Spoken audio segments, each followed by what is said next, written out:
मेष राशि के मालिक मंगल बनते हैं। मंगल एक्शन का कारक होता है, मंगल परफेक्शन का कारक होता है, मंगल आपके प्रयास होते हैं। मंगल इस समय आपकी कुंडली के मंगल इस समय आपकी कुंडली के सेकंड हाउस में चल रहे हैं। सेकंड हाउस वाणी का होता है।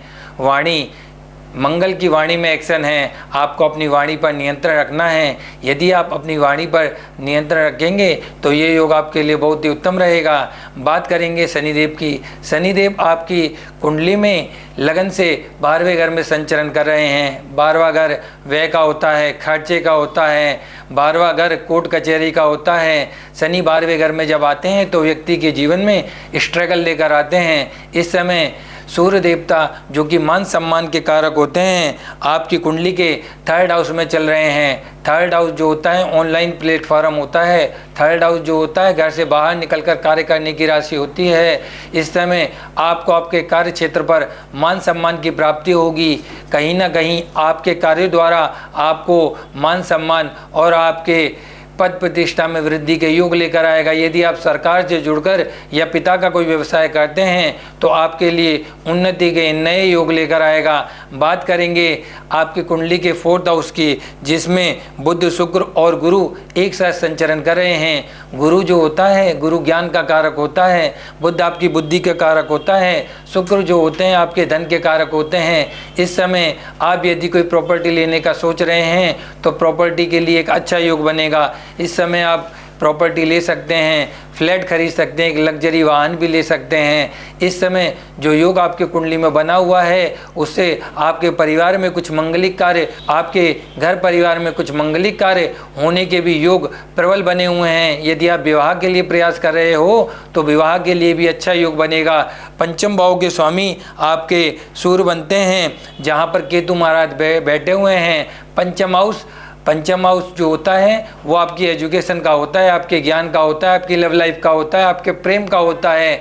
जहाँ पर केतु महाराज कहीं ना कहीं आपको कुछ ना कुछ समस्या लेकर आएंगे। आपके वैवाहिक जीवन में, आपके दाम्पत्य जीवन में, आपकी लव लाइफ में किसी न किसी भ्रम के कारण चीज़ों में कहीं ना कहीं समस्या का आपको सामना करना पड़ सकता है। इस समय यदि आप अपने पार्टनर के साथ सही से रहेंगे तो आपका संबंध मधुर रहेगा।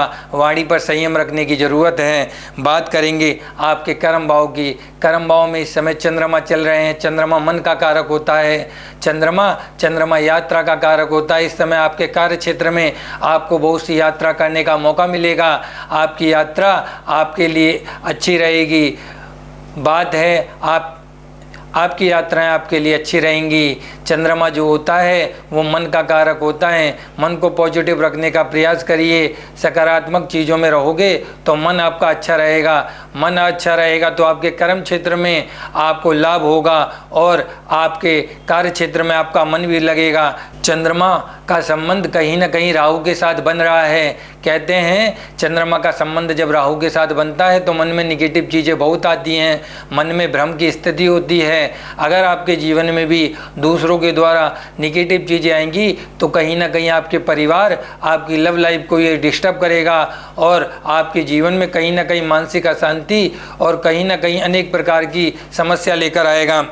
बात करेंगे आपके छठे भाव की। छठे भाव का मालिक बुध बनता है। बुध जो कि इस समय आपकी कुंडली के फोर्थ हाउस में चल रहा है तो कहीं ना कहीं घर परिवार में बहन, बेटी या मौसी को कुछ ना कुछ समस्या रह सकती है। बुध इन्फेक्शन का कारक होता है। आपको कुछ ना कुछ इम्यूनिटी और इन्फेक्शन से संबंधित समस्या परेशान कर सकती है।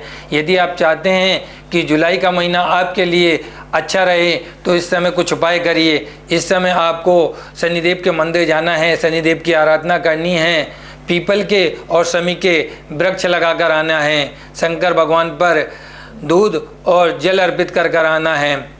हो सके तो किसी के जीवन में चल रहे संघर्ष को कम करने के लिए कोई प्रयास करिए। यदि आप ऐसा करते हैं तो जुलाई का महीना मेष राशि वालों के लिए उत्तम रहने वाला है। नमस्कार।